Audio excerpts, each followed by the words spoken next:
Em 15 de julho de 2043, o VRMMO Infinite Dendrogram foi lançado mundialmente. Após o login, um gato por IA Cheshire #13 recebe os jogadores. Primeiramente, jogadores escolhem um nome. Ray Starling opta por um semelhante ao seu nome verdadeiro.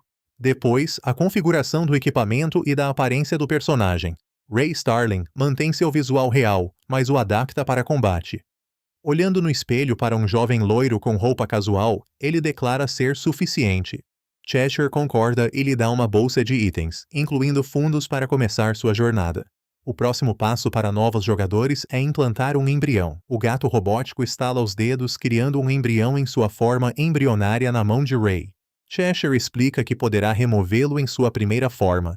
Sua evolução dependerá da personalidade do dono. Com olhos brilhantes, Cheshire enfatiza as infinitas possibilidades evolutivas. O gato mecânico pega um livro, explicando que existem tipos como estes. Primeiro, armas tipo braço, monstros guardiões, veículos carruagem, estruturas castelo e barreiras de território. Ray se espanta com a variedade e se sente sobrecarregado. Após ele terminar de falar, Cheshire explica que esses 5 tipos podem evoluir para formas raras ou avançadas, e há um tipo único que Ray pode ter a sorte de obter. Ray olha para o círculo na mão e sussurra: "Conto contigo, parceiro." A tarefa final para jogadores novos é escolher uma nacionalidade no jogo. Uma esfera redonda aparece, girando sobre suas cabeças. Ray escolhe o Reino de Altar. Cheshire confirma e diz que transportará Ray para a capital do Reino de Altar. Antes de terminar, Ray pergunta ao gato mecânico se ele tem um propósito para ir. Cheshire responde que qualquer coisa serve, ser um demônio ou herói é sua escolha. Cabe a ele decidir se quer ser entusiasmado ou inútil. Ele pode até escolher fazer algo ou nada, ficar em Infinite Dendrogram ou sair. Cheshire se despede de Ray, dizendo que, como o embrião, sua jornada tem infinitas possibilidades. E assim, Ray Starling entra no Infinite Dendrogram. O céu azul, o canto dos pássaros e a terra nas mãos de Ray tornam este mundo incrivelmente real. Ele entra na capital de Altar, cenário imponente de prédios reluzentes e juntos. Ray exclama maravilhado, se perguntando se isso é mesmo um jogo. Ao chegar, ele precisa encontrar o irmão perto da fonte. Ainda desorientado e sem rumo, ele é esbarrado por uma garota aflita. Grandria mostra a Ray uma foto de sua irmã sumida, perguntando se ele a viu, a voz embargada de choro. Ray devolve a foto pedindo desculpas e explicando que acabou de chegar. A garota ainda deixa seu contato com Ray, pedindo que ele a procure se vir sua irmã, e então sai rapidamente. Ao ler as informações que ela deixou, Ray se surpreende quando o sistema anuncia a ativação da missão nível 5 para achar Millian Grandria. Ray, em sua primeira missão, olha espantado na direção por onde a garota sumiu, sussurrando que ela era um NPC. Mas a missão de nível 5 é para grupos, e ele não entende como se envolveu. Ray põe isso de lado, buscando o irmão e mais informações. Na fonte, ele só vê um urso cantando Kuma Kuma, com crianças animadas em volta. Ele se aproxima e sussurra no ouvido do urso, perguntando se é Shuichi. O urso ri e confirma, distribui todos os doces que tem para as crianças e espera elas irem embora para se apresentar a Ray como Shu Starling no jogo. Sem demora, Ray lhe mostra o papel com a missão. Shu olha e a reconhece como a missão de Liliana, dizendo que nunca recebeu uma missão parecida. Ele diz a Ray que Liliana é a pessoa mais famosa do reino, e jogadores e Tians NPCs até criaram um fã-clube para ela. Shu explicou a Ray que Tians é outro nome dado a NPCs. Ray, surpreso, pergunta se NPCs podem entrar em fã-clubes. Shu informa que, por admin explicações, eles têm consciência e personalidade como humanos, então é normal participarem de missões. No entanto, o problema é que Ray não entende por que recebeu uma missão de uma Tian tão famosa. Mas Shu diz que este mundo é muito prático. Não há condições necessárias para ativar missões. Às vezes, é pura coincidência receber uma missão. Ou seja, as missões são infinitas. Para concluir uma, você precisa de um local. O urso pergunta a Ray sobre pistas. Ele mostra a Shu o papel que Grandria lhe deu, dizendo ser tudo o que tem. Shu verifica o verso do papel com uma carta de Millia. Com a carta, Shu vê que é sério. Ela fala de um spray para insetos. Se ela levou repelente, foi para a Floresta Antiga de Revue, fora da capital.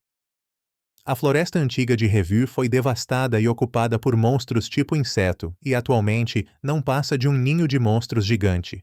Shu diz que eles devem concluir a missão logo. Esse tipo de missão falha automaticamente se não for terminada a tempo. Ele frisa que este mundo é diferente de outros jogos. Há consequências para quem não conclui missões. Vendo a confusão de Ray, ele diz que um Tian morto não pode ser ressuscitado. Assim, heróis, talentos, capitães ou até monarcas podem morrer. Mesmo assim, o mundo de Infinite Dendrogram segue ativo. Ray pensa que mesmo sendo NPCs, são como humanos, o que o deixa mal.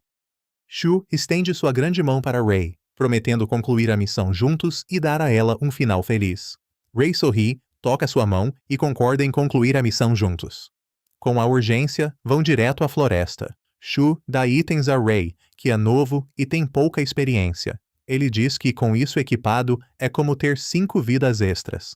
Shu, com muita cautela, adiciona Ray à sua equipe. Saber seu status atual facilita o apoio. Antes do perigo, Ray indaga a penalidade por perder uma vida. Shu responde que não se pode logar por 24 horas. Contudo, o pior dessa pena vai além. 24 horas sem login valem 72 horas no jogo, ou seja, 3 dias de missão perdidos. Num mundo tão real, é aterrorizante. Ray olha o irmão e promete salvar a garota.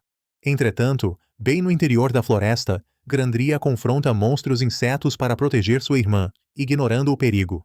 A vasta quantidade a preocupa, impossibilitando proteger Milia. Nesse momento surge o som da arma de Shu na segunda forma de Balder. Grandria é grata pela ajuda, pois sem ela não protegeria a irmã. Ray ignora os agradecimentos, pedindo a todos que saiam dali primeiro. Shu intervém. Diz que a missão não acabou porque Grandria ser nível 210 eleva a dificuldade para o nível 5. Enquanto fala, atira em um ponto à frente, e um Demi-Dragworm emerge do chão para atacá-los. Com a força inata de Shu, esses monstros não são páreo, e ele os mata sozinho. Mas por complacência, ele é empurrado subterrâneo por monstros coordenados. Ray corre preocupado atrás de Shu, mas, infelizmente, é atacado por um monstro próximo. Grandria corre para conter o perigo, prometendo enfrentar os monstros enquanto Ray protege sua irmã. Ray sabe que no nível 0, ficar a atrapalharia. Ele aceita escoltar Milia em segurança. No caminho, Milia conta que hoje é aniversário da irmã, e por isso foi atrás de Hambury para fazer um bolo. Mas as lojas estavam sem estoque, e um homem de óculos deu a ela um spray, sugerindo que ela os colhesse no jardim. Ray acha que a culpa é do homem de óculos que mandou a garotinha para um lugar tão perigoso. Os irmãos correm de mãos dadas para a saída, a poucos passos dali, quando monstros surgem, bloqueando-lhes o caminho. Miram em Milia. Ray protege a menina das mandíbulas, fazendo os dois caírem. O que o preocupa agora é que, sendo ela uma Tian, sua morte é irreversível, o que o aflige muito. Ray equipa Milia com um item de proteção, e diz para ela correr pelo portão enquanto ele fica para trás para segurar os monstros. Ray é atacado por monstros, diminuindo sua vida e forçando-o a usar as poções de Shu. Ele bebe poções e é atacado enquanto salva Milia, até que os itens acabam. Com a garota em seus braços, Ray se diz para não ceder. Para ele, é só um jogo. Para ela, é a vida. Olha o braço e diz ao embrião: não tens infinitas possibilidades? Me mostre a possibilidade de um final feliz. Depois de cair no desespero, um feixe de luz surge do anel e uma voz clara chama Ray de Mestre Grudento. Uma garota surge mais claramente, usando os monstros ao redor como holofotes para sua estreia. Ela vira espada na mão de Ray, ajudando a vencer os monstros com essa arma superior. O embrião volta à forma humana e se apresenta como Nêmesis, explicando que nasceu através de seu corpo, coração e alma. Para celebrar a primeira missão de Ray, Shu, como seu irmão, ofereceu a ele e Nêmesis uma refeição. Ao ver Ray elogiar a comida, ele o informou que o dono daquele estabelecimento era o chefe número 1, comparável a um chefe de 3 estrelas na vida real.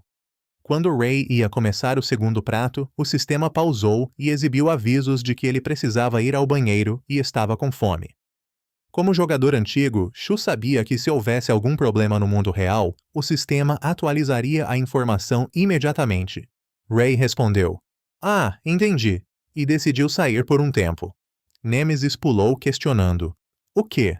Sem o mestre, não comerei. A garota o olhou, olhos arregalados, com as coxas de frango dele. Ray pediu que ela esperasse um instante, prometendo voltar breve. Quando ele voltou para o jogo, a comida na mesa tinha sido toda devorada por Shu. Nêmesis não podia acreditar no que via, deitada na mesa, reclamando da longa espera. Shu riu alto, despreocupadamente, enquanto uma nova mesa farta de comida era servida. Ele bateu palmas, indicando que continuassem a refeição. Ray, vendo Nêmesis como uma criança, perguntou a Shu se embriões mudam de aparência ao evoluir, temendo que ela perdesse sua forma humana. Shu respondeu que a evolução depende do mestre, mas Nêmesis sempre seria donzela. Embora o tipo arma possa evoluir, donzela é um tipo híbrido de duas formas. Ray, ao ver a garota, exclamou: Ah, então consegui um raro. Nêmesis retrucou: O que quer dizer com raro? Shu conhecia quem possuía um embrião donzela, mas a outra forma era distinta. Agora, ela era um embrião superior. Ele explicou a Ray que da primeira à terceira forma é secundário, da quarta à sexta é avançado, e a sétima forma, a mais suprema, é o embrião superior. No entanto, são raríssimos, menos de 100 jogadores o alcançaram. Ray, curioso, perguntou o nível de Shu. Shu, com a boca cheia, disse: É segredo. Então, Ray, recordando atitudes passadas, quis saber se algo ocorreu entre Shu e Grandria. Entre brincadeiras e seriedade, ele respondeu: Ela está brava, pois nada fiz. Ele narrou eventos de 6 meses, quando o Império Drive e o Reino de Altar travaram guerra, e o reino foi derrotado. Assim, 1/3 do reino foi perdido, e os Tians perderam seus grandes sábios, metade dos cavaleiros, e o rei faleceu. Na realidade, a força das duas nações era igual, mas a maioria dos mestres do Reino de Altar não participou. O rei não ofereceu recompensas, mas o inimigo foi claro nas suas. A causa primária do colapso do reino foi que os 3 grandes se abstiveram do conflito. O líder do quadro de abates, de nome real incógnito. Do Destruidor, o líder da classificação solo, Fígaro, e da classificação de clãs, Fusou. Como os 3 jogadores nas 3 classificações principais não participaram, a maioria dos outros jogadores os seguiu. Ray ainda não entendia por que Grandria estava brava com Shu. Ele calmamente disse que era por ser um jogador de alto escalão que não participou, e o ex-comandante dos cavaleiros falecido era seu pai. Ray balançou a cabeça e perguntou por que Shu não participou. Shu tinha problemas, seu disfarce seria exposto se o equipamento danificasse. Ray surpreendeu-se ao ouvir isso, pois Shu mantinha a aparência do mundo exterior. Ele concordou que a razão de Shu para não participar não era boa. Ray, então, questionou se atacariam de novo. Shu hesitou, mencionando que, enquanto eles enfraqueciam, os outros só cresciam em força. A próxima batalha seria bem difícil, e após a derrota de Alter, muitos jogadores migraram para outras terras, desorganizando os rankings. Ray pensou que esta era sua chance de subir nos rankings. Nêmesis, ao lado dele, comentou que ele achava que tinha um objetivo. Seu plano era upar de nível e subir nos rankings. Shu o aconselhou a obter equipamento e escolher uma profissão. Ele pegou um catálogo de profissões compatíveis com Ray. Ray o pegou e virou para a primeira página. Paladino! Exclamou Shu. Incomum. Jogadores iniciantes não escolhem profissões de alto nível. Abrangia profissões de alto e também de nível superior. Profissões de nível superior são dadas a um único jogador e têm requisitos rigorosos. Ray perguntou os requisitos para Paladino. Shu disse que incluíam chefes de nível subdragão. Ele tinha que pessoalmente derrotar mais da metade deles. Nêmesis interveio.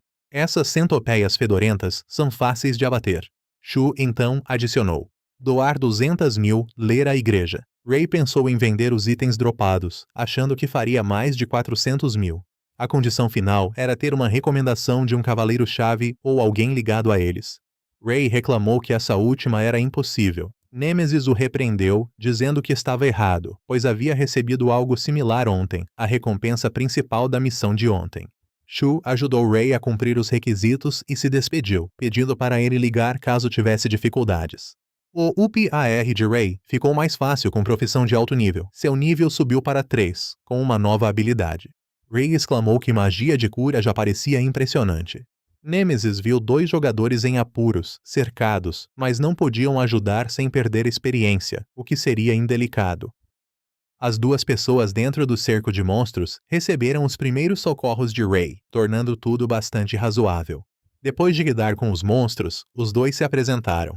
Um deles era Rook, que começou a jogar ontem, e a garota ao lado, Babylon, um embrião guardião. Nêmesis circulou Babylon animadamente, pois era raro ver um guardião em forma humana. Ray a lembrou de não encarar outros. Em agradecimento, Rook os chamou para uma refeição. Ray retornou à floresta, decidido a atingir o nível 13 hoje. Mas isso não foi possível quando um embrião monstro atacou. Ao redor, gritos estridentes de jogadores soaram. Isso era uma emboscada de PK, e os jogadores, incluindo Ray, foram as vítimas do assassinato. Ao retornar ao jogo, ele viu Nêmesis sentada tristemente perto da fonte. A menina desculpou-se com Ray, dizendo que, se mais forte, não teria perdido para outros embriões. Nêmesis chorou, com medo de que, se ele não fosse um jogador, pudesse desaparecer para sempre. Ray tocou seu ombro sem negar suas palavras, e a consolou dizendo que ainda estavam ali, vivos para tentar de novo. Juntos, ficariam mais fortes e se vingariam deles. Nêmesis recuperou o ânimo, achando o que ele disse correto. Um longo caminho os aguardava. Ela garantiu que o mestre seria punido. Devido a muitos incidentes de PK perto da capital, Ray teve que ir ao cemitério real caçar monstros. Nêmesis tremia de medo, pois não havia outros jogadores, e a cena era um tanto assustadora. Ray informou, otimista, que havia menos gente ali porque era preciso gastar 100.000 ler por um passe. Inesperadamente no portão, os guardas não solicitaram um passe dos paladinos, o que o fez se lamentar pelos 100.000 ler. Ele, recuperando o ânimo para caçar, viu Nêmesis de cabeça baixa, tremendo, mas dizendo que não sentia medo. Mesmo com nojo dos cadáveres, ela cumpriu o dever, alertando Ray sobre a aproximação de alguém por baixo.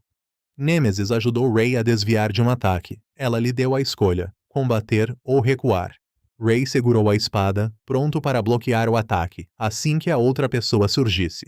Para a surpresa de Ray, ao aparecer, a pessoa prontamente se desculpou, explicando ter o confundido com um monstro e o atacado à distância. Fígaro perguntou o que ele fazia no nível solo, sugerindo que níveis externos eram mais seguros. Ray perguntou se ele desconhecia as notícias. Inúmeros incidentes de PK na capital a tornavam insegura. Ele disse que estava dentro há 5 dias, sem saber o que ocorria lá fora. Fígaro, vendo o choque de ambos, explicou que testava até onde podia descer só. Desta vez, ele bateu o recorde no nível 48. Com a intenção de tranquilizá-los, ele se surpreendeu quando eles ficaram ainda mais apavorados.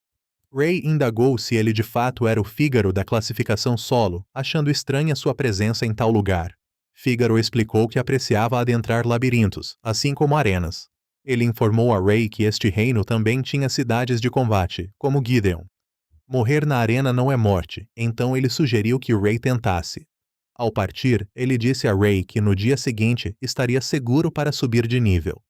E ao atingir nível suficiente, deveria visitar a arena para lutar. Fígaro reconheceu a habilidade deles, pois bloquearam seu ataque intactos. Gostava de Ray. Então, se tivesse chance, competiria na arena. Ray animou-se, dizendo a Nêmesis que era boa notícia. Hoje, eles upariam freneticamente. De manhã, a vizinhança falava que as áreas de upar de nível não tinham mais incidentes de PK. Como Fígaro prometeu, ele resolveria os incidentes de PK no sul, então Ray não sabia se ele atuava em outras regiões. Para Ray, a chance era pequena, ele residia na cidade de combate. No caminho de volta, ele até pode ter resolvido a questão do sul, mas não havia razão para atacar outras regiões.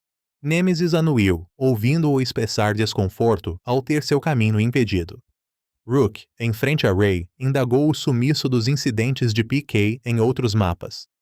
Ray supôs que ou os outros recuaram ao ver o grupo do sul ser derrotado, ou, ao mesmo tempo, outras áreas também tiveram gente fazendo a limpeza.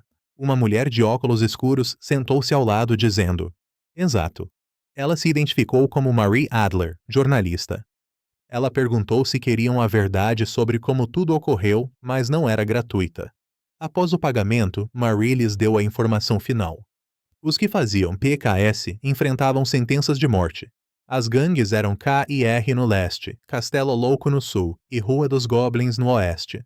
As 3 gangues de PK tinham suas próprias exigências. Quem as derrubou eram mestres com embriões de 7ª forma evoluída.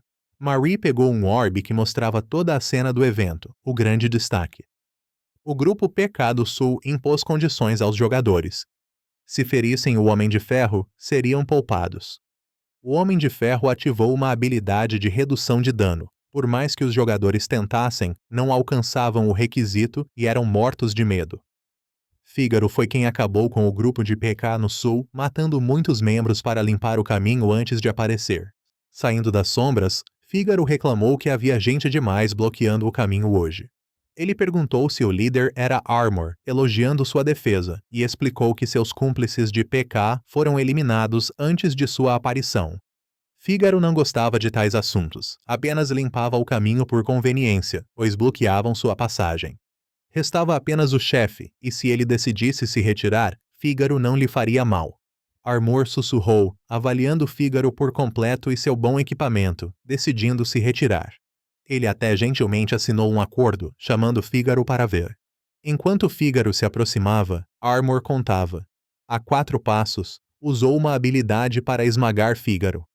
Somente de perto seu embrião liberava sua técnica mortal. Fígaro permaneceu imóvel, esperando o ataque de Armor. Inesperadamente, ele o puxou para trás com uma corrente, aplicando o golpe final. Ray, vendo a luta pelo orbe, a elogiou como brutal. Seguiam-se o leste e o oeste, ambas com 2 garotas de imenso poder. Marie apontou para o orbe que projetava a cena, dizendo a todos que a garota era T-E-D-U-Tri, N-H-E-C-Lam, especializada em envenenar recrutas. O motivo do PK ainda era incerto. No norte, a identidade do agressor permanece desconhecida, apenas se sabendo que é um super assassino. Marie apontou o orbe, pedindo que olhassem. A sombra que surgiu era o misterioso Rei da Destruição. Fontes indicam seu embrião ser um navio de guerra. O líder do ranking incendiou toda a floresta e especulava-se que o super assassino não escaparia. Após o relato, Ray e Nemesis foram verificar a floresta em pessoa. Tudo virara cinzas. Ray ficou espantado que esse era o poder do embrião de nível superior do Rei da Destruição. Nemesis achou uma porta espacial nas ruínas e entrou para ver o que era. Ray parou em frente à porta, hesitou por um momento e então entrou. Nemesis sentou-se, e o gato primo A, #13 Cheshire, bebia chá. Ela questionou Ray por que ele tardava. Ray, pegando o chá de Cheshire, indagou sua presença ali. Cheshire disse que estava preparando o ambiente, embora não fosse sua tarefa. Porém, surpreendeu-o que eles entrassem, pois pessoas comuns não poderiam. Se o embrião de Ray era uma donzela, então isso não era estranho. Ray não entendeu o que donzelas tinham de especial. Cheshire explicou que tinham algumas similaridades, mas suas palavras eram intraduzíveis.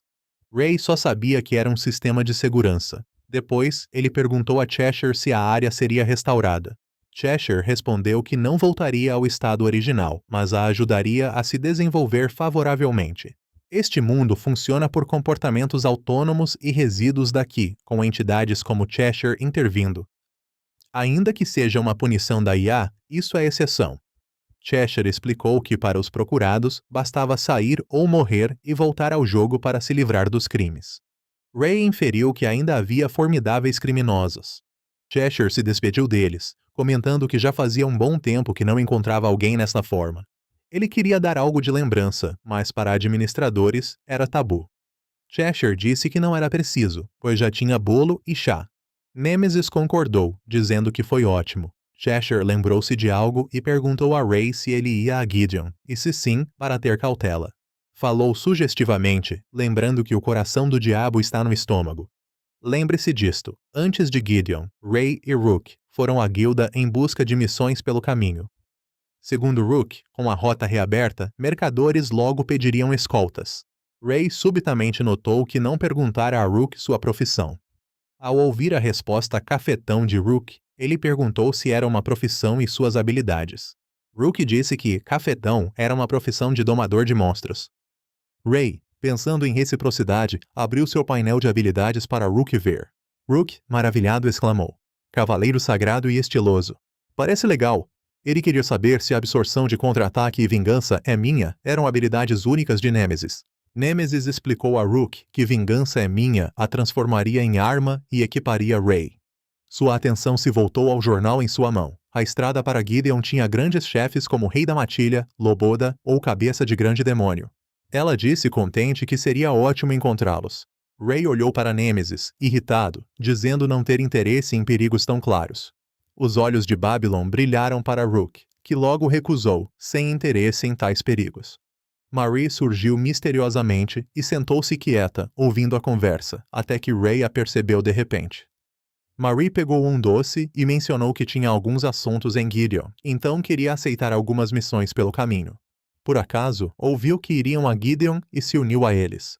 Ray pediu a opinião de todos. Concordaram em deixar Marie ir, ainda mais sendo a primeira vez que viajavam para outra cidade. Marie garantiu que a viagem era sua especialidade. Podiam confiar nela. Ray propôs uma missão de transporte de bens locais para Gideon, com recompensa de 30.000 ler, e perguntou a opinião do grupo. Todos concordaram com a missão, então Ray foi se registrar e eles partiriam na manhã seguinte. Rook recebeu uma recompensa por domar monstros para transportar a todos em sua jornada a Gideon. Ele mostrou a Ray uma joia brilhante, usada para conter monstros. Marie quase esqueceu que sua habilidade de jornalista só aumentava a experiência deles. Em troca, era inútil em combate. Ela sorriu, encorajando-os a dar o seu melhor. Antes que pudessem reagir, Nemesis gritou para olharem em frente. À frente, uma caravana de mercadores era atacada por monstros. Ray sentia que abandoná-los à morte seria terrível. Contudo, penalidades de morte agora significariam falha na missão, e eles não podiam ignorar pessoas em perigo. Ray olhou para todos na carruagem, como se pedisse uma decisão. Rook disse: "Vamos lutar." E Marie sorriu. Rook mandou Marilyn abrir caminho antes que os dois avançassem. Felizmente, os monstros pequenos não eram páreo. Pouco tempo foi suficiente para eliminá-los. O comandante veio agradecer a Ray, dizendo que se os dois não tivessem chegado a tempo, todo o seu exército teria sido aniquilado. Ray respondeu que não. Era tudo graças ao Rook, mas antes de terminar, outro monstro o atacou. Graças aos reflexos rápidos de Nemesis, o perigo foi evitado, mas o monstro era mais forte que os anteriores. Marie correu, alertando Ray. "Cuidado, é um monstro-chefe Ubum." Ray logo se recordou do grande demônio, o chefe procurado. Ele começou cuspindo veneno, cercando a todos. Rook teve a sorte de evitar ser envenenado graças a Babylon voando alto. Contudo, Ray não teve sorte, sendo o mais envenenado por estar ao lado do monstro. Naquela urgência, Marilyn avançou, afastando o monstro para salvar a vida de Ray. Marie, que estava fora do cerco, jogou um líquido roxo no rosto de Ray. Ele se levantou, perguntando o que ela fazia. Não bastava a miséria sem jogar sal na ferida? Após repreendê-la, Ray percebeu que seu corpo se movia livremente. Marie informou que o elixir era um antídoto, e ela trouxe boas notícias para Ray. Por 180 segundos, ele estaria imune a efeitos negativos. Ray recuperou a confiança. Em sua melhor condição, o monstro não seria diferente de outros insetos. Ele empunhou sua espada e correu em direção ao monstro, manobrando para cortar sua coxa. O monstro, ferido, chutou Ray para longe. Ele calculou em silêncio o dano que cada ataque do monstro lhe causava, acumulando-o para usar a vingança é minha. Nemesis avisou Ray para ter cuidado em cima. Uma besta voadora surgiu, tentando capturá-lo, mas sem sucesso. Ele começou a temer que, se ambos atacassem, ele não faria nada. Rook, trazido a tempo por Babylon, disse a Ray para deixar o pássaro Rock com eles, focando no Gardranda. Dito isso, os dois voaram para perseguir o pássaro Rock. Vendo Ray parado, olhando para Rook, Nemesis o alertou. "Mestre, não ignore a bondade deles." Ray se reorientou, checando o tempo dos efeitos. Restavam 57 segundos. Minimizar a recuperação daria mais 3 ou 4 golpes. Ray e Nemesis atacaram Gardranda de novo. Ele sabia que podiam lutar graças ao elixir da Marie e Rook contendo o pássaro Rock, então não estava só. Nos 10 segundos finais, Ray sofreu outro golpe do monstro. Gritou por Nemesis, acumulou dano e usou a espada para decapitá-lo. Mesmo sem cabeça, Gardranda lutava, socando Ray para longe no exato momento em que o efeito da droga passou. Nêmesis, horrorizada, viu o Gardrandha sem cabeça, ainda se movendo, sem entender. Ray afirmou que seu coração estava destruído. Recordando as palavras de Cheshire sobre o coração do diabo residir no estômago, ele sussurrou: "Então é isso." Contudo, ele nada podia fazer. Sua força estava esgotada. Ray caiu, mas se reergueu, murmurando: "Meus companheiros não desistiram, então não posso desistir." Ele pegou a espada, gritando que superaria o limite e venceria. Ele perguntou a Nêmesis se estava pronta para a batalha desequilibrada, mas ela o lembrou do bip do sistema. Inúmeros avisos surgiram junto com um cronômetro, esperando Ray confirmar sim ou não. Gardrandha, por sua vez, regenerou os olhos e buscava Ray. Sem tempo, só pôde apostar. O sistema exibiu outra notificação, confirmando a evolução. Nêmesis foi forçada a evoluir emergencialmente. Ao fim do tempo, Nêmesis, em sua segunda forma evolutiva, bloqueou um ataque do monstro. Nêmesis disse a Ray que, em sua segunda forma, ela sentia um poder transbordante, como se pudesse derrotar a fera tão fácil quanto virar a mão. Os dois usaram seu novo poder para a rodada final com Gardrandha. Porém, na batalha, a nova forma exibia uma falha. Não podiam usar absorção de contra-ataque e vingança é minha. Para usar esses dois golpes, voltavam à forma de espada. Ray planejou primeiro imobilizar o monstro, cortando suas pernas continuamente enquanto acumulava dano em silêncio. Quando não pudesse mais se manter em pé, Ray usaria a espada sagrada para atacar Gardrandha. Felizmente, o plano de Ray conseguiu matar o grande demônio Ubhum. Marie se aproximou, perguntando se Ray estava bem, e ofereceu outra poção para ele. Rook chegou a tempo, no pássaro Rock já domado. O mercador se aproximou, apertando a mão de Ray para agradecer. Sem eles, seu grupo pereceria. Os corpos dos mortos foram arrumados pelo seu grupo e postos em uma pequena caixa. Nêmesis explicou a Ray que eram caixões Tian, para os mortos reencontrarem suas famílias. Ray achou aquilo muito real, lembrando-se de Grandria, Milha e Nêmesis, questionando se era só um jogo. Outra força observava os acontecimentos de hoje. Ele considerou que até um Ubhum ser derrotado era incomum. O homem olhou Ray pela tela, sorrindo com interesse. Sem esses novos poderes, 100 superiores seriam o bastante. Ele assistia a tudo como um filme, torcendo para que os jogadores gostassem. O mundo do qual sempre se maravilharam no final era apenas um jogo. Entretanto, após derrotar Gardrandha, o grupo de Ray chegou a Gideon, uma cidade bem movimentada. Primeiro, foram à Guilda dos Aventureiros coletar as recompensas. O grupo todo discutiu, pois todos queriam uma parte menor, criando um fundo comum para si. Ray disse a Nêmesis que sua recompensa, com 2 braços de fogo e veneno, era demais. Nêmesis olhou para o monstro e disse a Ray para tentar praticar com os braços. Na primeira vez, Ray simplesmente se incendiou. Na segunda, ainda não conseguiu dominar o poder, girando pelo chão.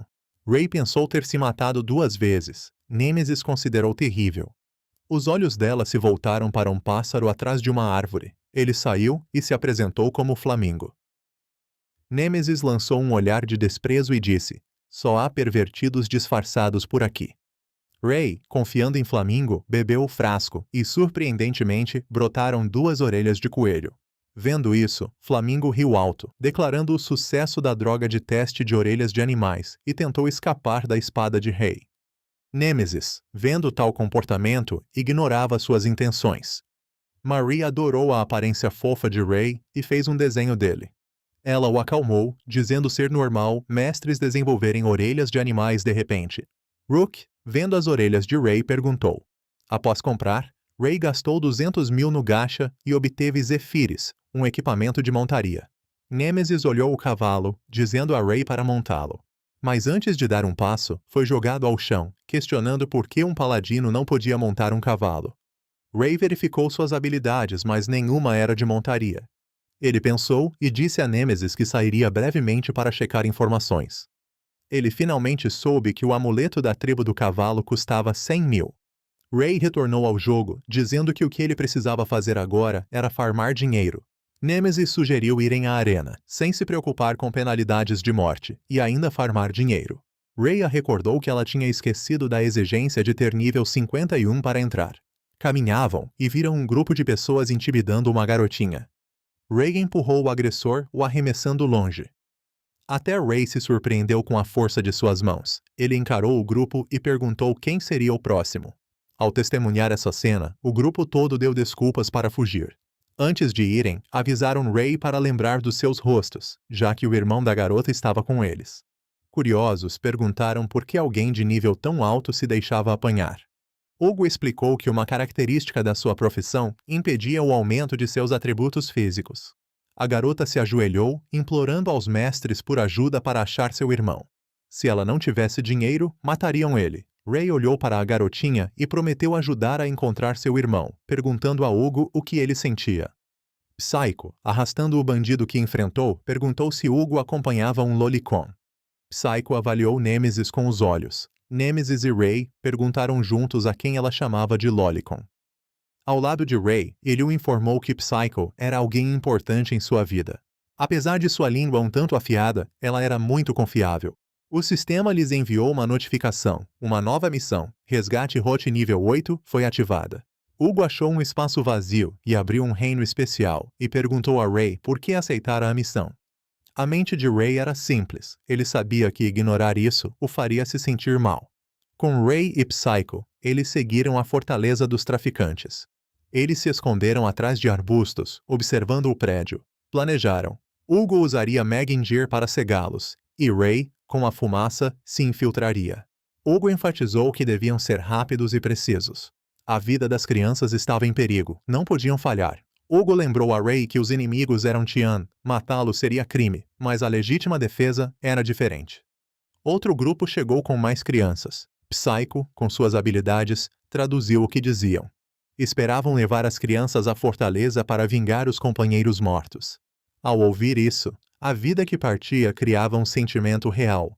E neste mundo, perder uma vida era ainda mais fácil do que no mundo humano. Se a dor se repetisse muitas vezes, os jogadores optariam por abandonar o Infinite Dendrogram. Ray pensou que ainda não era seu caso, precisava salvar as crianças ainda vivas e honrar sua promessa. Entre eles, ele seria o único a lidar com Ray. Fora, Psycho reclamou que, se Hugo usasse a habilidade do seu embrião, ele se concentraria nas crianças recém-trazidas no carro. Psycho perguntou a Hugo se usaria aquele golpe. Ele respondeu que ela já sabia, então por que perguntar? Guzzi foi chamado de volta antes de se aproximar. Com raiva, Hugo baixou a cabeça, evitando seus erros recentes. Devido ao plano, ele não pôde usar o golpe. Hugo se culpou pela tolice. Ele não era assim. Hugo então apontou para Guzzi, dizendo que não o deixaria escapar. O emblema em Psycho se soltou, virando uma carruagem donzela. O robô Psychotes abriu um portão e atacou. Sua existência visava torná-lo um rei imortal. A primeira condição era viver 5.000 anos como Lich e criar um cristal de espíritos irados. Embora tenha levado muito tempo, ele já havia quase cumprido a condição. Restava matar as crianças, tornando-as mortos-vivos.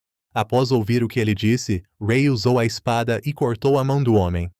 Não precisava mais fingir-se de morto. O morto-vivo, cortado por Ray, pensou: isso é ruim. Embora fosse um Lich, a arma de prata de Ray o impedia de se regenerar. Ele buscou escapar, invocando mortos-vivos para obstruir a visão de Ray. Antes que fosse longe, Ray já o perseguia a cavalo. O Lich correu para fora buscando Guzzi, apenas para ver que ele tinha sido despedaçado. Hugo fez Psycho barrar seu caminho, perguntando se ele escolhia o inferno ou a punição maior. O Lich gritou que não morreria tão facilmente. Ele se tornaria um rei imortal, mas, encurralado, sem fuga. Sua única saída era usar o espírito da raiva. O espírito irritado foi purificado pela lâmina de Ray. Ele implorou a Ray por sua vida, oferecendo 70 milhões. Ray apunhalou seu estômago, matando o Lich. Contudo, foi envenenado. Nemesis, irritada, repreendeu. Já morrendo, e ainda quer levar outros junto? Felizmente, Hugo tinha água benta e remédio para a maldição para ajudar Ray. Com tudo resolvido, Hugo chamou Psycho para retornar. De robô, ela voltou à forma humana. Os 4 correram para o porão para resgatar as crianças. Os bandidos restantes aproveitaram para saquear a carruagem. Um curioso perfurou a caixa secreta. Caíram inúmeras moedas de ouro, e dentro havia uma semente misteriosa que foi pega. A semente agarrou-se à mão do abridor, ativando o ódio imortal. Começou a crescer, com tentáculos que se uniam aos ao redor, formando um novo corpo. O sistema exibiu. Um monstro, que atende aos critérios para ser Ubun, foi aprovado pela IA, controladora do Ubun. Um monstro, que atende aos critérios para ser Ubun, foi aprovado pela IA, controladora do Ubun. Após ajudar as crianças, viu o monstro esmagar tudo. Hugo supôs que o monstro se formara dos corpos. Vendo a arma dele esmagada, soube que não podiam vencê-lo. De repente, Nêmesis fez um som estranho. Ela sentiu que seu dano mudou. Ao virar para perguntar, tudo voltou ao normal. Fora do carro, uma garota assustada atraiu a atenção do demônio louva-a-Deus. Ray usou as chamas nos braços para salvar a garota do perigo. Ele pediu a Hugo para tirar as crianças, mas Hugo temia que Ray não pudesse enfrentar o monstro sozinho. Ray disse a Hugo que sabia, mas que precisavam primeiro garantir a segurança das crianças. O monstro se regenerava rápido. Ataques normais de Ray não o feriam. Nesse momento, Nêmesis sentiu algo estranho em seu contador de dano. Graças ao ataque do demônio louva-a-Deus, ela compreendeu o desconforto anterior. Nêmesis informou Ray que estavam acumulando dano dele, o maior dano que já haviam recebido. Ela supôs terem absorvido o feitiço final do Lich. Ray, confuso, perguntou se o Lich e o demônio louva-a-Deus não eram separados. Nêmesis notou que parecia querer devorá-lo, esperando o momento em que o Lich dominasse sua raiva. Ray compreendeu e continuou. Se usassem a vingança quando o Lich controlasse sua fúria, talvez pudessem vencê-lo. Nêmesis assentiu. A aposta era essa. Diante do demônio louva-a-Deus, Ray sussurrou que, após tirar tantas vidas infantis, ele ainda nutria um grande ressentimento. Ele não deixaria que matasse mais ninguém. Após trocas com o demônio louva-a-Deus, Ray percebeu que, se não achassem seu ponto fraco logo, não durariam muito. O pior é que o dano acumulado dos dois sumiu. Seu ódio deve ter mudado. Como Ray previa, o demônio louva-a-Deus agora mirou nas crianças e em Hugo. Ele usou sua maior velocidade para impedir o monstro de chegar à carruagem. Hugo, na carruagem, suspirou aliviado, partindo rápido, esperando que Ray não morresse. Furioso com Ray, o Lich voltou a controlar o monstro. Desta vez, Ray encontrou um ponto fraco na cabeça do monstro. Bem quando se preparava para atacar, um núcleo apareceu de repente, empurrando-o para longe. Despreparado, Ray foi lançado longe. Para se proteger, Nêmesis virou humana, criando resistência por trás. Contudo, o ataque foi tão forte que ele acabou por desmaiar. Inconsciente, achou outro fragmento de embrião em seu sonho. A criança disse que Ray não venceria só com o fogo. A criança disse que era só um fragmento, seu poder vencido mesmo incompleto. A garota era o poder da vida, impedindo demônios de nascer. Sua vida, dos itens dele renascida, ela prosseguiu, o entendendo agora. O tempo restante era para ele a compreender. Além de Nêmesis, ele deveria usá-la para dominar outras habilidades. Enquanto Ray estava inconsciente, Nêmesis segurava o monstro sozinha, sabendo que, se demorasse, também perderia a vida. Nêmesis sentiu alguém dizendo: "Cheguei tarde, Ray. Não sabe que não se faz uma garota esperar?" Eles seguiram coordenados, atacando o demônio louva-a-Deus. Ray aproveitou para arrancar e morder um pedaço de sua carne. Ele indagou se sofreu algum efeito ao ter parte do corpo comida, como uma virada de jogo que reverte os efeitos negativos no oponente. Ray parou, imaginando ser a primeira vez que um oponente o comia. Por hábito, usou "A vingança é minha" no demônio louva-a-Deus. Na tela, o misterioso via R.A. Itru de novo. Derrotar um Ubun 2 dias seguidos foi fascinante. Ao voltar, ao anoitecer, Nêmesis perguntou se Ray deixaria este mundo. Ray via este mundo virtual cheio de morte. Não sabia se era bom estar ali. Nêmesis disse que Ray teria mais dificuldade se ficasse. Ray respondeu que resolveria o que o incomodasse, usando suas habilidades. Nêmesis respondeu, feliz: "Entendi. Você lutará por todos, e eu o protegerei."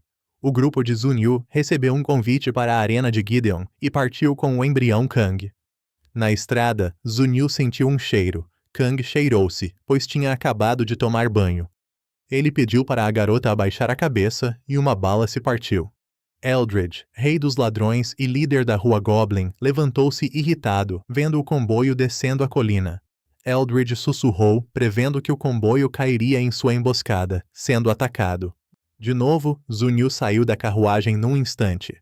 Seu coração estava nas mãos de Zunyu. As pessoas ao redor, em pânico, gritaram e ergueram espadas. Mas quando recobraram a consciência, Zunyu já estava parado ali perto. Ele os criticou por serem lentos. Com 2 lâminas em mãos, todos foram facilmente derrotados. Zunyu bufou, dizendo que não se devia esperar muito daquele pessoal do Super Reino. No café da manhã, Nemesis perguntou a Marie como vingar-se dos super assassinos. Marie perguntou as fraquezas de Ray. Ele pensou e mencionou o curto alcance e a dificuldade quando as habilidades de Nemesis falhavam. Marie ouviu e disse que a velocidade e resistência dele eram problemas. A única maneira era ele aprimorar sua velocidade e físico. Esse foi o conselho de Marie. Ray discordou, achando-o insuficiente. Marie não o contradisse, mas disse que Ray devia aprimorar um dos dois para ser mais forte. Ela frisou: subestimar velocidade e preparo físico o mataria. Aumentar a força era preciso, mas lento e fraco, ele falharia rápido. Os super-assassinos tinham agilidade altíssima. Marie acrescentou: se no mundo real ele mandasse bem em artes marciais e pintura, isso se refletiria aqui. Depois, a habilidade suprema do embrião, a mais forte, com o nome do embrião. Ouvindo isso, Ray pensou no embrião de Marie, que ele não via desde que a conheceu. Nemesis estava curiosa também. Marie, gaguejando, inventou um nome, Arc and Seal. Mas antes que ela pudesse pensar no que dizer, Rook chegou para salvá-la. Ao ouvir Babylon com fome, Marie, animada, ofereceu-se para pagar o café da manhã. Após a refeição, Marie pôs um cartão de entrada da arena na mesa para eles. Era a recompensa restante por matar Gardrandha, um ingresso para ver Zunyu, o segundo do ranking, lutar contra Fígaro. Após a confirmação, Rook perguntou a Ray seu próximo passo. Ray iria à Guilda dos Aventureiros para coletar sua recompensa. Rook sussurrou algo no ouvido de Marie, alarmando-a muito. Ela olhou para Rook, chocada, perguntando como era possível. Ray recebeu 80 milhões de Lear por derrotar a gangue Goose Maze, uma quantia enorme. Ray achou a recompensa excessiva e decidiu procurar Hugo. Ao sair da guilda, os dois viram Shu na rua, rodeado por crianças.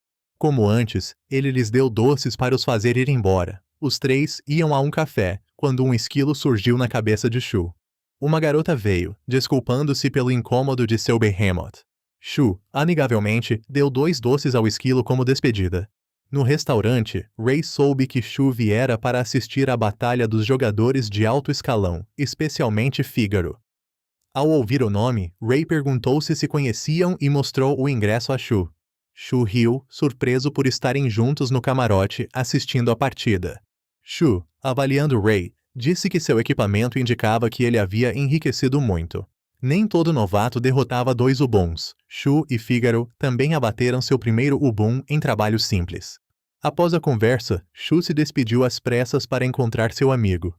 Pela conversa, Nemesis soube que Shu jogava a maior parte do tempo e, curiosa, perguntou a Ray o que fazia fora do jogo. Ray respondeu que havia ganhado na loteria, comprado apartamentos e se aposentado, vivendo de aluguéis.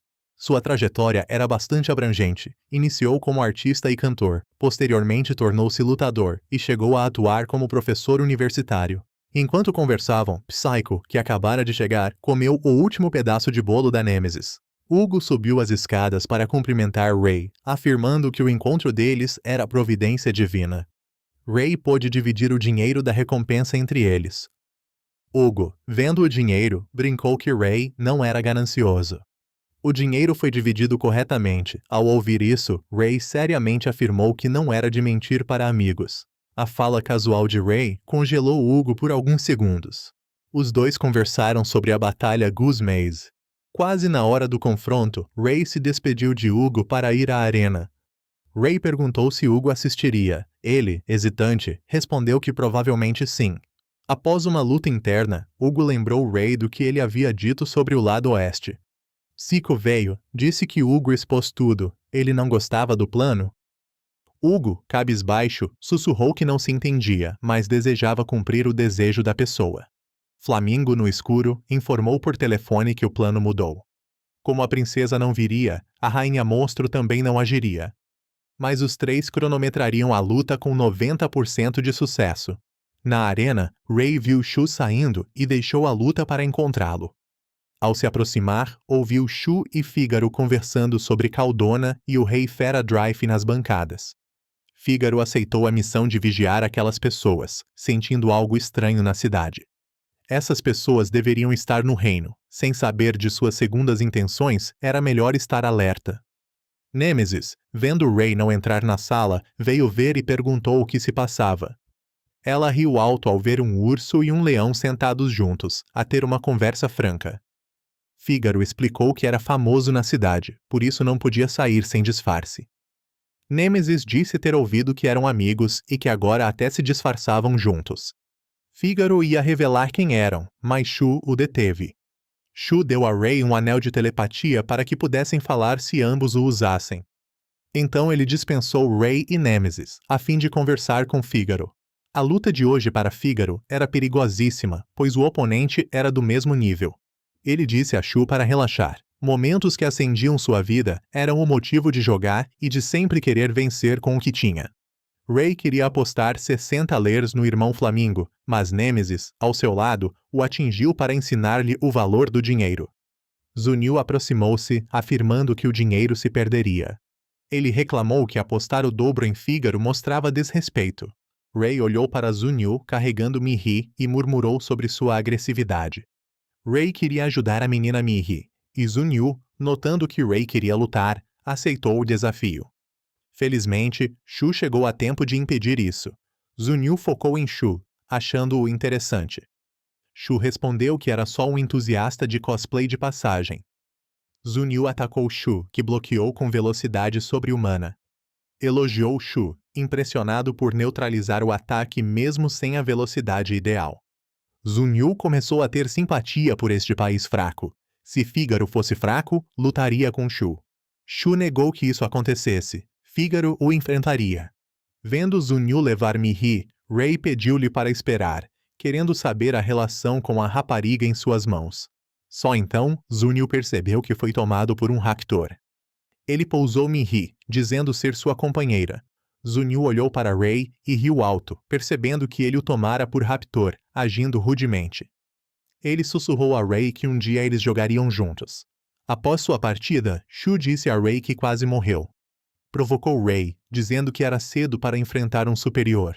Ele disse a Ray que Zunil era dos melhores do Império Huanghe, a terra dos eremitas. Ray e Shu voltaram ao camarote para assistir à luta. Marie, ao vê-lo, entrou em pânico, tagarelando sobre a familiaridade das roupas de Shu, e ainda mais empolgante, a sua voz. Rook, ali perto, notou seu comportamento e perguntou o que havia. Ray perguntou se Marie tinha medo de ursos. Marie, com um suspiro, confirmou que realmente os temia. Shu, misteriosamente, aproximou-se dela, perguntando se era Marie e jornalista. Após a pergunta, Marie relaxou e disse sim. O apresentador anunciou que a luta principal começaria oficialmente. Quando Fígaro pisou na arena, a torcida gritou seu nome. O anfitrião, esperando o silêncio, prosseguiu, ciente de que esta era a luta do século. Mas antes, deveriam revisar o que era vetado, como itens letais. Shu disse a Ray que Fígaro venceria se permitido. Zunil declarou que não sairia dali enquanto Fígaro não fosse derrotado. Abaixo, a plateia protestou, questionando o que ele pensava e exigindo que descesse. Durante a luta, Shu explicou que os organizadores montaram a barreira de forma errada. A barreira desacelerava as ações para facilitar o acompanhamento. Ray notou Fígaro na defensiva, um verdadeiro mestre da velocidade. Zunil tinha braços longos e fortes, atacando oponentes à distância. Fígaro não era uma pessoa comum, conseguindo resistir a ataques sem se ferir. Ray perguntou se era uma habilidade de embrião. Shu explicou que não. Era uma habilidade do manto especial que Fígaro sempre usava.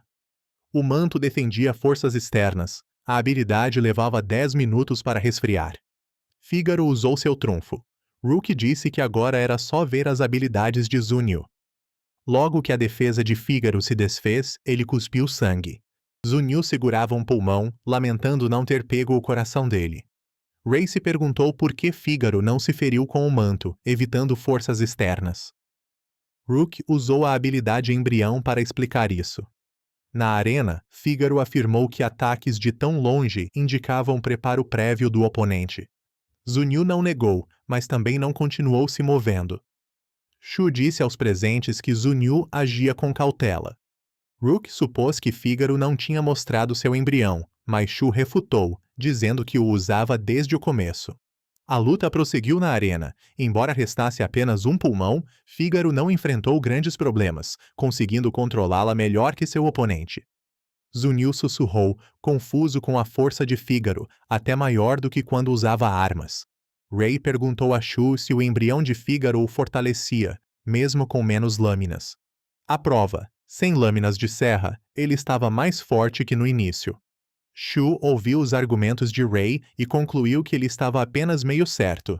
Explicou que os atributos do equipamento de Fígaro dobravam com o número certo de lâminas. A singularidade de seu embrião era que os atributos aumentavam em batalha. Quanto mais lutava, mais fortes seus atributos ficavam.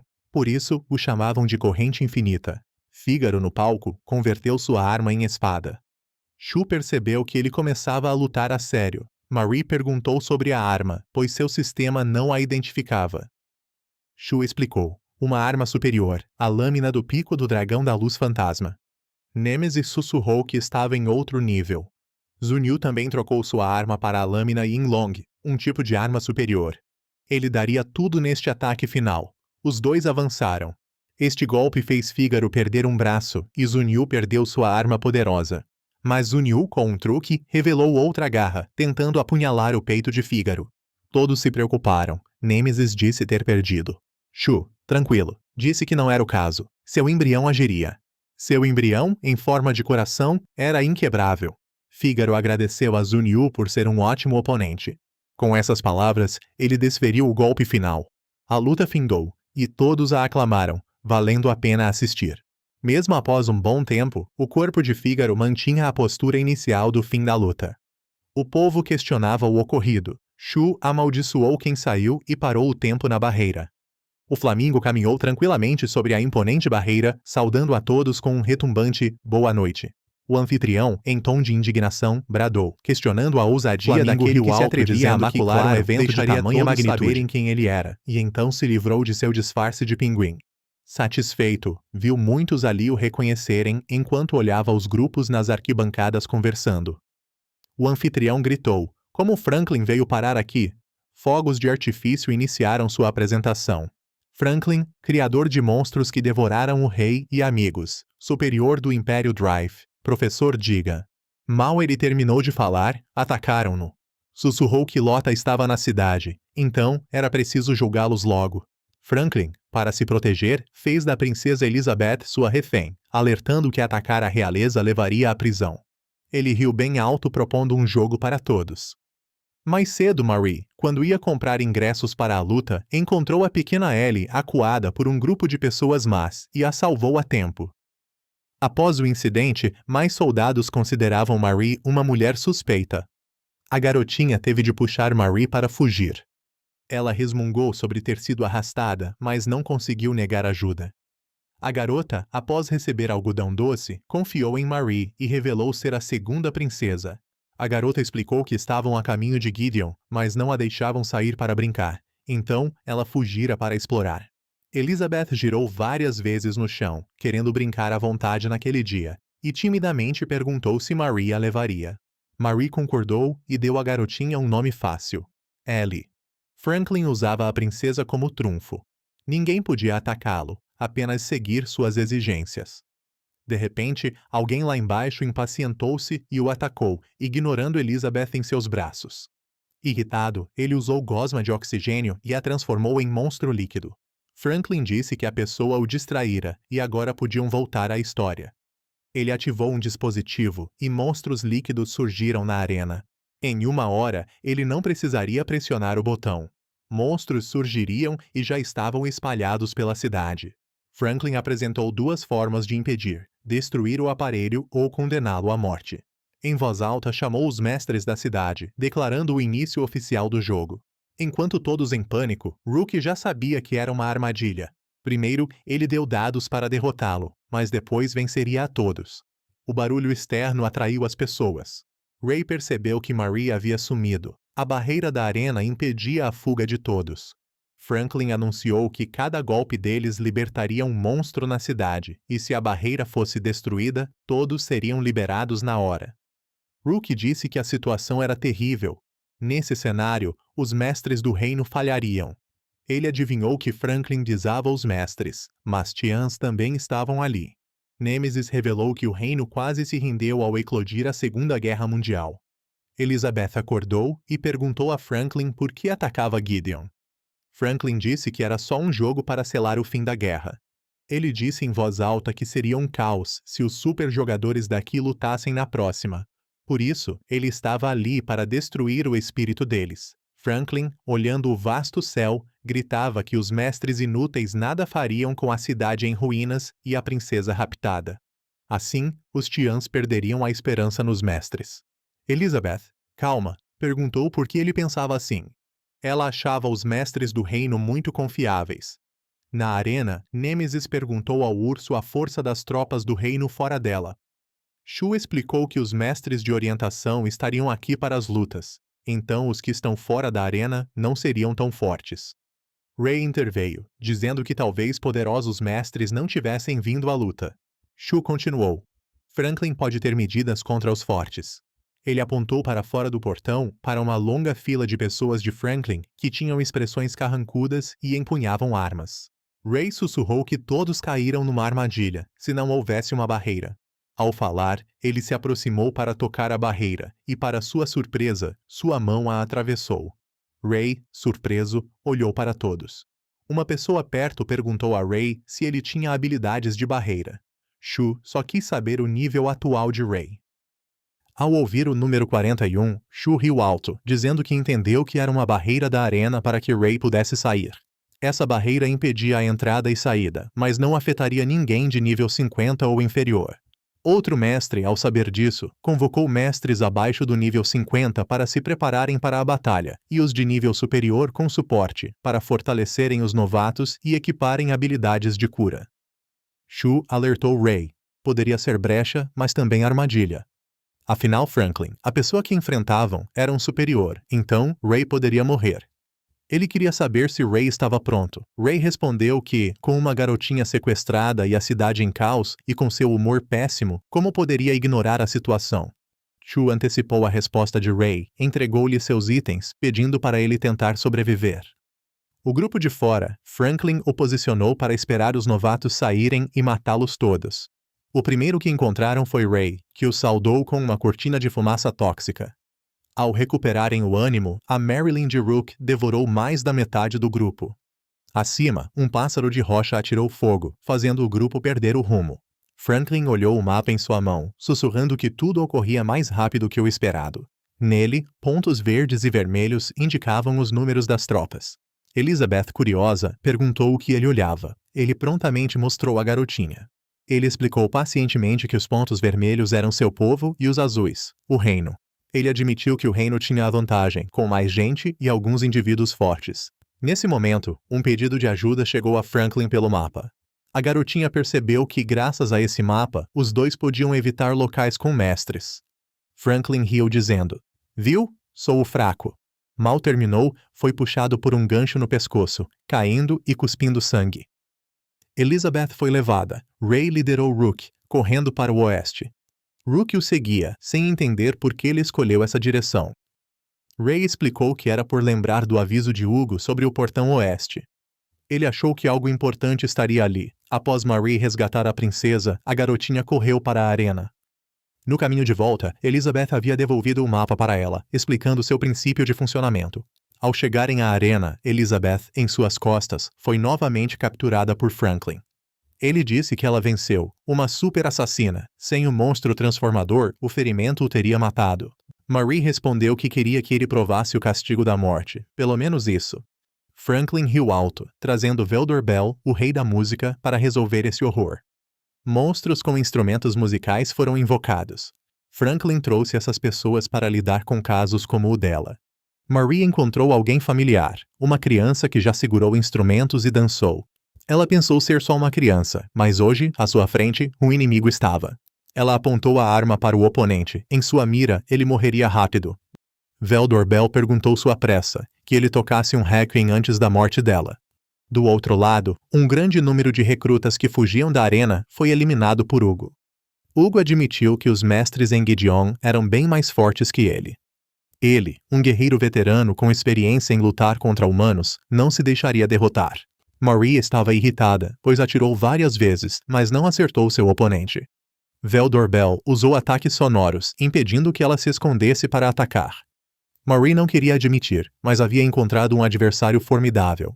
Ela cessou a resistência e elogiou a performance, perguntando se essa era a perícia do rei da música.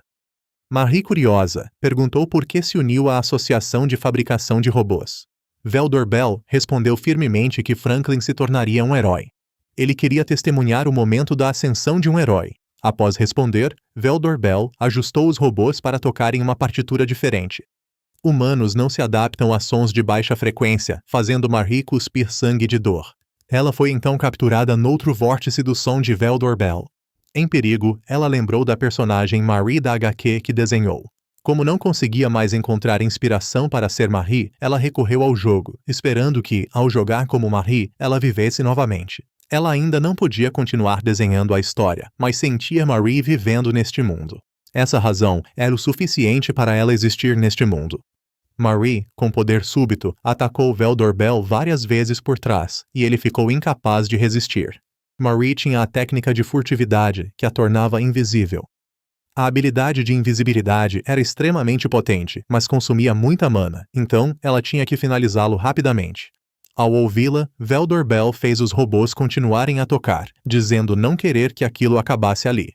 Esta noite poderia ser um ponto crucial para o reino, mas Marie não lhe deu essa chance. Assim que seu tiro foi disparado, confrontando o som de baixa frequência, criou uma explosão massiva que queimou todos os robôs. Marie olhou para Veldor Bell, que estava sozinho, e declarou que tinha vencido. Ele se perguntava por que todos que ouviam a música morriam, mas ela não. Marie pediu desculpas, pois nem ela, nem o embrião ao lado podiam ouvir.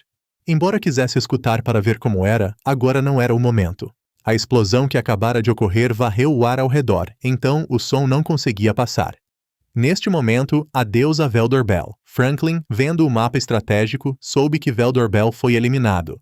Ele era uma pessoa muito poderosa, então Franklin supôs que Marie não tinha mais forças para matá-lo. Ele rezou para não cruzar com ninguém como ela, mas ainda tinha que se cuidar dos mestres restantes como Ray. Franklin lamentou não ter dado a ele veneno em vez do remédio de orelha de cachorro.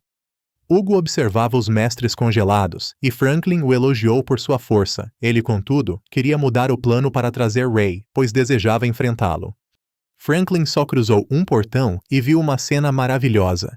O povo do reino se alinhou, aguardando ordens de batalha. Grandrya, com 2 comandantes, perguntou a Franklin se ele era o alvo, vindo buscar a princesa Elizabeth. Ao vê-los armados, ele questionou se teriam coragem para atacar. Grandrya o tranquilizou, pois todos eles eram das forças reais, possuindo magia que não prejudicaria a realeza. Franklin não esperava que ela fosse atacar enquanto falava. Felizmente, ele tinha um amuleto protetor ou teria perdido a vida. Era outra super assassina. Franklin sussurrou que alguém teria que sangrar hoje. Para Hugo, as coisas não estavam indo bem. Ele era assombrado continuamente por memórias do passado. Psycho perguntou se ele se sentia mal. Eles poderiam parar. Hugo recusou, dizendo que este era o jeito com menos consequências a longo prazo. Se pudessem fazer o reino se render, evitariam uma guerra inútil. Ray chegou ao ponto e perguntou a Hugo onde Franklin estava. Hugo respondeu estar na retaguarda, lutando com o exército real. Hugo impediu Ray de passar, mas não Rook, porque o chefe só queria lutar com Ray sozinho. Rook, vendo a preocupação de Ray, mandou-o ir e o resto deixasse com ele. Rook sabia da hesitação de Ray, pois Hugo fora seu companheiro ontem. Rook disse a Ray que, se não fosse, se arrependeria. Ray correu para o outro lado do portão, mas foi parado por Hugo, que pediu desculpas e perguntou se podiam lutar. Ray não parou. Usou "A vingança é minha" para cortar o braço robótico de Hugo e avançou. Hugo ficou ferido, mas sussurrou que ele tinha usado, reclamou do uso da contra-absorção, sem saber para que serviria ao enfrentar o outro lado.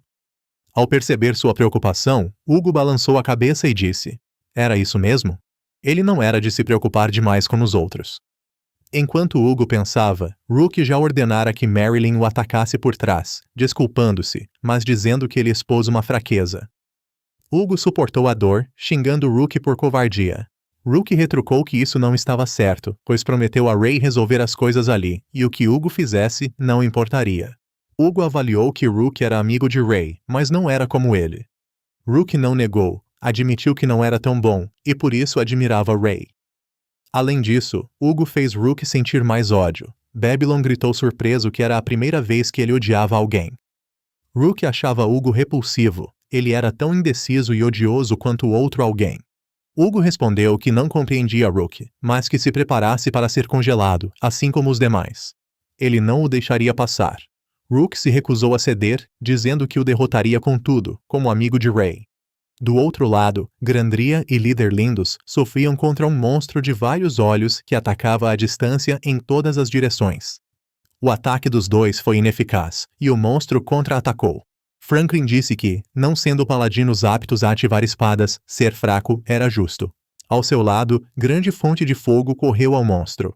Franklin sussurrou que a pessoa que ele esperava havia chegado. Ray apontou a espada para Franklin, declarando que ele pagaria pelo que fez. Rook usou sua habilidade de leitura mental para prever as ações de Hugo.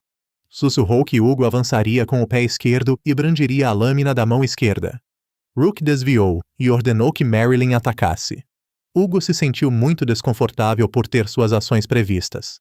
Se continuasse, ele estaria exausto. Ao mesmo tempo, Rook pensava na habilidade de Hugo de congelar. O alcance de cada congelamento era o mesmo, mas o tempo diferia.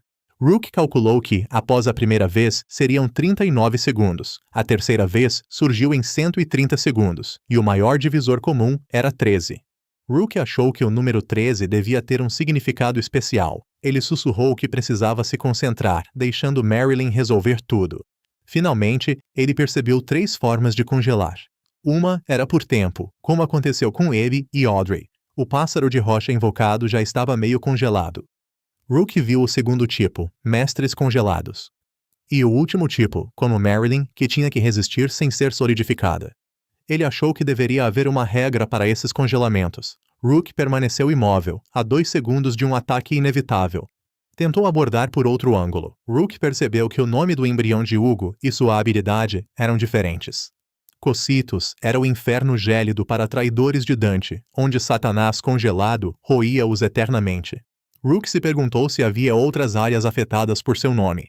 Rook deixou-se atingir pelo oponente, sendo arremessado com força contra a parede, soltando fumaça. Babylon o chamou freneticamente. Psycho disse que acabou, mas Hugo respondeu: ainda não. Ele ressurgiu das ruínas, declarando que ali o derrotaria. Hugo lembrou que Laporte Denter continuava a corroer seu braço. Rook admitiu a verdade. Talvez sua habilidade o tivesse atacado bem. De qualquer forma, ele havia abatido muitos na batalha contra o assassino. Rook percebeu que Laporte Denter era uma habilidade baseada nas mortes da mesma espécie.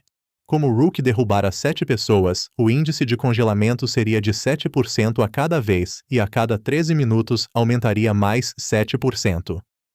O inferno gelado congelou traidores que mataram seus semelhantes. Hugo elogiou Rook, mas talvez as condições fossem favoráveis. Rook sorriu, e disse que isso o fazia sentir-se ainda mais certo. Era também por isso que ele odiava Hugo, ele odiava pessoas que demonstravam dúvida e engano exteriormente. Rook afirmou que Hugo, como Ray, via este mundo similar ao real, não apenas um jogo. As ações de Hugo, porém, incomodavam os outros. Rook expôs a cumplicidade de Hugo no jogo de Franklin, causando a tragédia, e depois se abandonando e enganando. Rook enfatizou o quão culpado era alguém tão indeciso como ele por deter Ray, e o quão culpado era por sofrer por seus pecados enquanto ainda se afundava neles. Rook continuava sem parar, falando sobre estar afundado em seu papel. Estava tão imerso que era culpado. Hugo estava no robô, o corpo tremendo, e a mente cheia das palavras de desprezo de Rook. Sem nenhuma razão, ele o golpeou com sua poderosa lâmina. Quando a fumaça do ataque se dissipou, Rook, o humano demônio dragão, ainda estava lá. O embrião e ele viraram um. Hugo perguntou se podia fazer isso sem preparo. Rook, na verdade, já tinha se preparado. Agora, eles só podiam travar uma batalha direta, sem o golpe supremo congelante de Hugo. Além do portão, Franklin fez com que todos olhassem o reflexo nos olhos do monstro. Gideon. Suas palavras eram ameaçadoras. O que ele fez hoje foi, primeiro, aniquilar o espírito e a vontade deste país. Segundo, queria que quem o seguiu até aqui fosse humilhado perante todos. Ray entendeu a situação. Ele não pôde usar a névoa tóxica, pois já a havia empregado no portão oeste. Ele novamente planejou lutar normalmente e então se vingar. Franklin fez um novo anúncio. Em sua mão, o dispositivo de liberação de monstros da cidade, com 652 segundos restantes. Após falar, ele jogou o interruptor na boca da criatura. A única forma de impedir isso era vencendo Irescay. Grandrea, irada, berrou que o sujeito era louco. O monstro, ao receber a ordem, atacou os três. Ray planejava acumular dano para usar a vingança, mas algo o deixava inquieto. Nemesis disse a Ray que o dano do monstro ainda aumentava, mas que parecia estar dispersando. Ray queria confirmar o problema, então precisou arriscar-se a confrontar e lutar com o Irescay. O resultado não foi além do esperado. O ataque não causou dano ao monstro. Franklin riu, repetindo a Ray porque a vingança era a habilidade suprema para todos os alvos. Mencionou a poção de orelhas de animal que Ray bebeu 24 horas antes da transformação. Enquanto estava no corpo de Ray, transmitia a ele informações e dados. Portanto, não havia nenhuma informação sobre Ray que Franklin não soubesse. Ray riu, perguntando se um superior como ele precisava de tanto para o vencer. Franklin, em contraste, respondeu sério. Viu só? O plano foi quebrado uma vez por você. Ray, ao frustrar o plano de assassinato de Milja, o obrigou a criar vários outros planos. Franklin reclamou que, sem Ray, o urso não estaria lá, e 50 demivermes teriam destruído as duas irmãs Milja. Ray compreendeu tudo e afirmou que lhe daria uma surra bem merecida, pois, ao avistar uma criança em perigo, ele havia prometido socar o rosto do mentor. Com ataques do monstro, Ray confirmou um nome em seu interior. Franklin o elogiou, afirmando ser bom, mas mesmo notando, nada podia fazer. Ray disse que mesmo com 1% de chance, não desistiria. Franklin riu alto, dizendo que era ótimo, mas o que faria nos 270 segundos finais? Nemesis tinha um plano para reverter.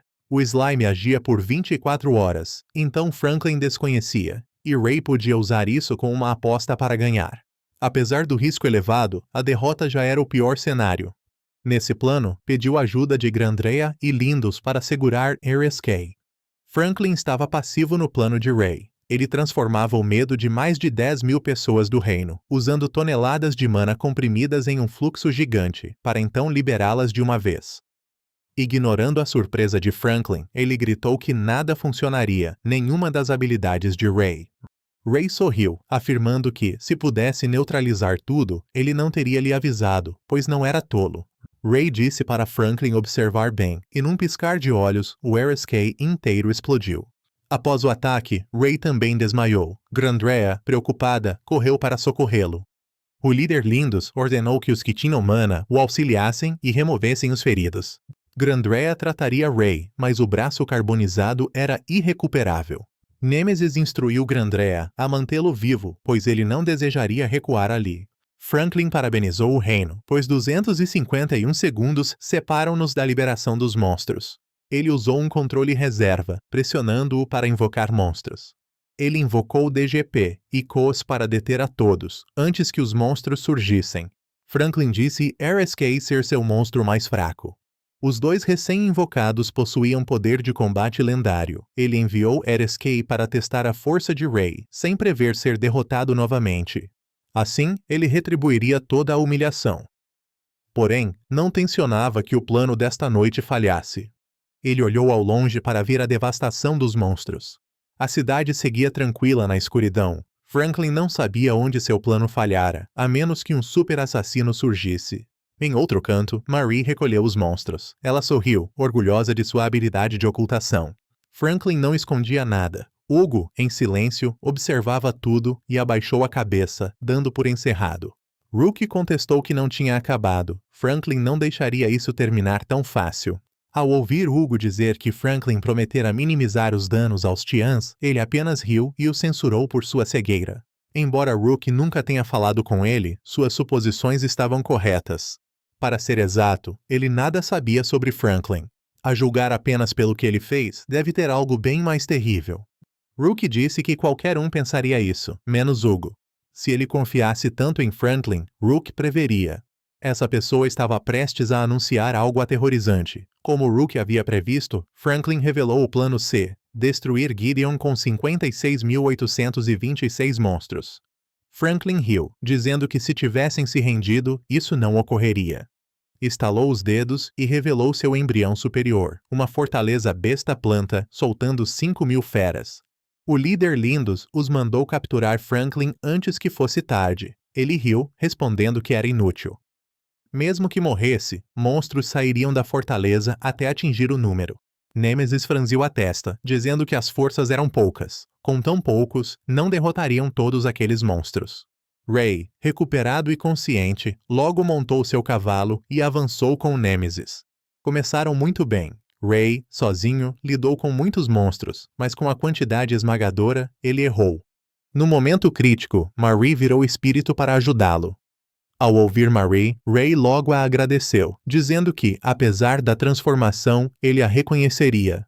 Ele perguntou se Marie era uma super assassina. Ela replicou: primeiro, cuidemos dos monstros. Franklin calculou: 2 mestres tolos enfrentam 5.000 monstros agora. Rook chegou a tempo e disse: quem disse que eram só 2? Uma longa fila de outros mestres o seguia. Após saudar Ray, virou-se para a dama. Marie, irritada, indagou quem ele chamava de suja. Franklin viu um grupo de recrutas. Hugo podia tê-los controlado. Só havia uma possibilidade. Ele os deixou ir. Riu em aceitação. Afinal, foi ele quem traiu primeiro. Na arena, Shu rompeu a barreira e se aproximou de Fígaro, pedindo-lhe para resolver a situação e impedir o que os dois sob as arquibancadas planejavam fazer. Shu se conectaria à habilidade que o jovem Ray obteve. Franklin viu seus monstros serem mortos, parecendo desconfortável. Ele mudou o plano, direcionando o monstro Rei Dragão para Ray.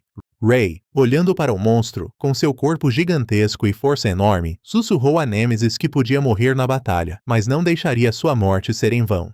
O segundo pedido de ajuda a Nêmesis era que, ao atacar, o contador de dano refletisse o golpe. Devido a esse plano, Ray não desviou ao ser atacado pelo Rei Dragão. O reino inteiro assistiu a este momento horrorizado. Shu chegou bem a tempo de romper o cerco, ajudando Ray. Ele o repreendeu, dizendo para procurar um lugar melhor se quisesse morrer.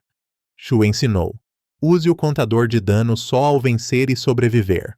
Com sua decisão atual, ganhando ou perdendo, Ray morreria. Enquanto Shu falava, ele matou o Rei Dragão, demonstrando a Ray. Depois, ele deu um tapinha na cabeça de Ray, dizendo que ele se esforçou e teve sorte de sobreviver. Ele cumpriu sua promessa de vir. Shu colocou o anel de telepatia, anunciando que o plano de Franklin naquela noite cometeu um erro. O erro foi confrontá-lo junto com Ray, e agora seus monstros seriam eliminados. Após este anúncio, Shu sozinho enfrentou todos os monstros da fortaleza com grande facilidade. Franklin questionou como era possível sem artes marciais aprimoradas da vida real. Shun Yu, na arena, perguntou a Fígaro como o urso fazia aquilo. Fígaro disse que ele amava artes marciais diariamente. O que mais interessava Shun Yu era quando o outro ativaria os dois sob as arquibancadas, para que ela os eliminasse com sua habilidade suprema. Mesmo então, Franklin subestimava Shu, crendo que a força individual não superaria tantos monstros avançando em Gideon. Contudo, Shu estava um passo à frente, com um canhão de encouraçado e destruição em área. Todos os monstros foram mortos. Franklin entendeu que não podia mais vencer.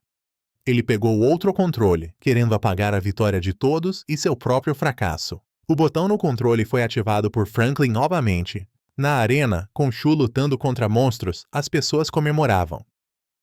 Incrível, mestre! Um estrangeiro nas arquibancadas, observando a batalha pela tela, sussurrou sobre expandir o alcance da magia, ampliar o poder, ocultar a magia e, por fim, transmitir um pouco de mana para cada amplificação mágica. Ele pensou e transferiu 50.000 para cada uma. Um idoso ao seu lado perguntou preocupado por que ele permanecia de cabeça baixa. Ele sorriu, dizendo ser só um inseto sob o pé, irritando-lhe os olhos. Hoje, inúmeras ocorrências se deram fora do planejado por Franklin, e o estilo de combate de Shu, o Rei da Destruição, o fez questionar a sua fair play. Franklin calculou que o número de balas usadas excedia 3 bilhões. Ele sempre tinha uma dúvida. Por que Shu não atirou em Pandemonium? Ele certamente teria conseguido antes de liberarem os monstros. Ele talvez seguisse outro plano. Ray, apoiado por Shu, lutou contra os monstros e se aproximou de Franklin sozinho. Havia assuntos pendentes que ele queria resolver, e Franklin olhou para Ray com desconforto. Ambos, irmão e irmã, eram superiores, e ele possuía um embrião superior. Como isso ocorreu? Ele indagou por que Ray buscou o irmão a todo custo para se aproximar. Ray tinha 3 motivos, e Franklin achou excessivo. O primeiro motivo ligava-se à princesa Elizabeth, e ele queria os outros 2 de Ray.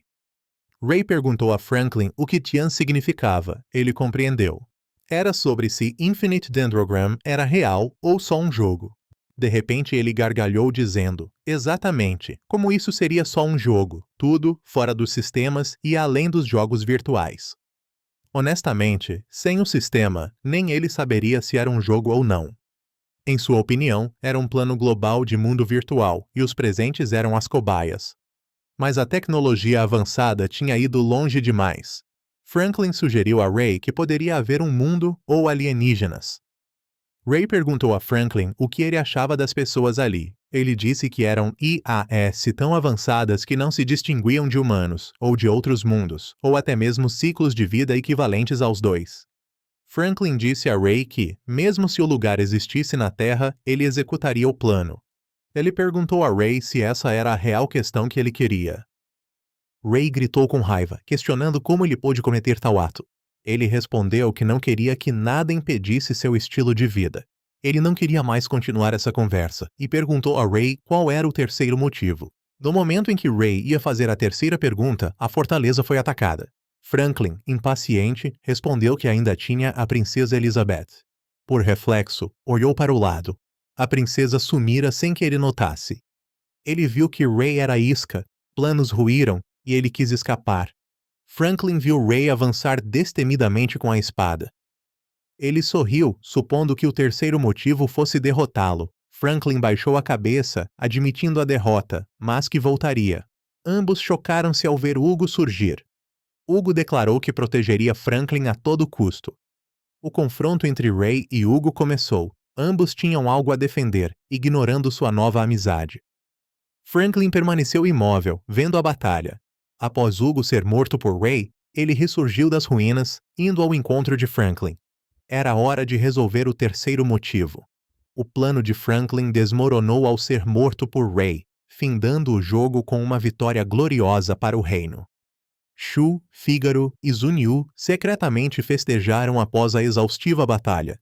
Fígaro ficou impressionado com a ação de Zunyu de esmagar a figura no subsolo antes que Franklin executasse seu plano. Zunyu disse que o monstro morto não se movera. Após matá-lo, usou uma habilidade para checar o terreno e encontrou algo. Shu apertou o pedaço de solo de restrição mágica que recebeu. Nada poderia se mover se estivesse cercado. Shu supôs que a Rei Fera, a garota com o esquilo, tinha um plano diferente de Franklin. O deus da terra estrangeiro veio, prevendo o ataque terrorista de Franklin. Ele explicou que o Rei Fera era o mais forte do Oeste. Se ela colaborasse com Franklin, o plano giraria em torno do Rei Fera. O deus da terra impediu parte do plano de Franklin. Ele supôs ser essa a razão de sua vinda à arena. Zunyu tinha grande curiosidade pelos mais fortes entre guerreiros e magos. Fígaro disse a Zunyu que Shu já havia lutado com o deus da terra, empatando. Shu sussurrou que ele chegou 1 hora antes, se veio até aqui. A verdade é que, como o plano levou tempo demais, ele já estava a caminho de volta em seu carro, lamentando não ter enfrentado Shu. Após o ocorrido, Franklin expulsou Hugo da associação. Ele estava acostumado a ser abandonado. No entanto, essa decisão seria benéfica para Hugo. Ele o aconselhou a viajar, a ter bastante contato com a natureza. Quando viajasse o suficiente e quisesse voltar, seria recebido. Após a partida de Hugo, Franklin pensou que tê-lo por perto o impediria de fazer o mal. Agora, do inferno, ele retomaria a vitória dos que o derrotaram. Elizabeth, por hábito, escapou dos guardas para brincar fora. Desta vez, ela mudou seu alvo para Shu, tendo-o encontrado na rua e o seguido até aqui. Ray perguntou se tinha permissão. A menina respondeu: "Claro que escapei." Ouvindo isso, Ray perguntou a Marie, horrorizado, Que segurança tinham? Marie não via a segurança como falha, mas a princesa como esperta. Rook concordou que a princesa era realmente muito esperta, perfeita para ser uma ladra. Ao ver todos brincando assim, Ray também deixou o assunto de lado, se preparando para o combate com Marie. Ray perdeu um braço na batalha final contra Franklin. Marie o encarou, perguntando se ele poderia vencê-la. Ray não desanimou. Além disso, nível e atributos de Marie eram superiores, impossibilitando comparar suas habilidades. Sua capacidade de luta diminuiu com a perda de um braço, mas enquanto houvesse alguma chance, ele jamais desistiria, iria agarrar todas as possibilidades. Ao ouvir isso, Shu riu, elogiando-o por entender de fato. Marie continuou, dizendo que isso o tornava forte. Ela o informou de seu novo apelido, Irmão do Rei da Destruição, aquele que nem os superiores conseguiam vencer.